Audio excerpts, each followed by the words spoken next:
High friends, welcome to my channel Zahir easy English. আজকে আমি আলোচনা করতে যাচ্ছি নেরেশন চেঞ্জ নিয়ে। নেরেশন চেঞ্জের বেসিক পার্ট 1। নেরেশনকে দুই ভাগে ভাগ করা যায়, ডাইরেক্ট স্পিচ আর ইনডাইরেক্ট স্পিচ। ডাইরেক্ট স্পিচ কি থাকে? কমা ও ইনভার্টেড কমা এর মধ্যে থাকে। কমা ও ইনভার্টেড কমা এর মধ্যে থাকবে। আর ইনডাইরেক্ট স্পিচ হচ্ছে কমা ইনভার্টেড কমা থাকবে না।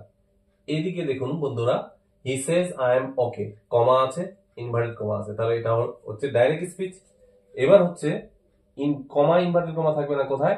ইনডাইরেক্ট স্পিচে। He says that he is fine, তাহলে এটা হয়ে গেল ইনডাইরেক্ট স্পিচ। আন্ডারস্ট্যান্ড? এবার ডাইরেক্ট স্পিচকে দুই ভাগে ভাগ করা যায়, একটা রিপোর্টিং স্পিচ আর একটা রিপোর্টেড স্পিচ। রিপোর্টিং স্পিচে রিপোর্টিং স্পিচটা থাকে কমা এর মধ্যে, আর রিপোর্টেড স্পিচটা থাকে ইনভার্টেড কমা এর মধ্যে। হি সেজ, এখানে কমা আছে, তাহলে এইটা হলো কি? Reporting speech. আর এটা ইনভার্টেড কমার মধ্যে আছে, এটা হলো রিপোর্টেড স্পিচ।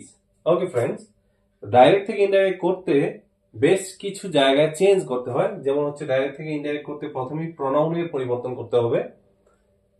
সাবজেক্ট আই থাকলে হি বা সি হয়, ইউ থাকলে হি বা সি হয়, সাবজেক্ট উই থাকলে দে হয়, সাবজেক্ট ইউ থাকলে দে হয়।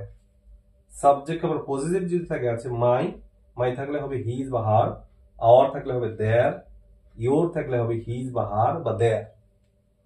তেমনি আস থাকলে হবে দেম, মি থাকলে হিম বা হার, ইউ থাকলে দেম হবে। কিছু কিছু অ্যাডজেক্টিভ ও অ্যাডভার্বের পরিবর্তন হয় ডাইরেক্ট থেকে ইনডাইরেক্ট করতে। টুডে থাকলে হবে দ্যাট ডে, দিস থাকলে হবে দোজ, ডাস থাকলে হবে শো, এগো থাকলে হচ্ছে বিফোর, হেয়ার থাকলে দেয়ার, দিস থাকলে দ্যাট, টুমরো থাকলে দ্য নেক্সট ডে, ইয়েস্টারডে থাকলে দ্য প্রিভিয়াস ডে। আর তারপর হচ্ছে মোস্ট ইম্পর্টেন্ট ভার্বের পরিবর্তন, reporting speech, reported speech. Reporting স্পিচের ভাবটা যদি প্রেজেন্ট ফর্মে হয়, তাহলে রিপোর্টেড স্পিচের ভাবটাও V1 থেকে V1ই থাকবে।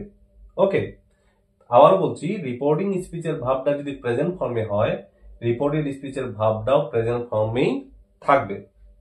আবার হচ্ছে রিপোর্টিং স্পিচের ভাবটা যদি পাস্ট ফর্মে হয়, ভাব V2 থাকে, তাহলে রিপোর্টিং স্পিচের ভাব যদি V1 হয়, তাহলে V1টা V2 মানে পাস্ট ফর্মে করতে হবে।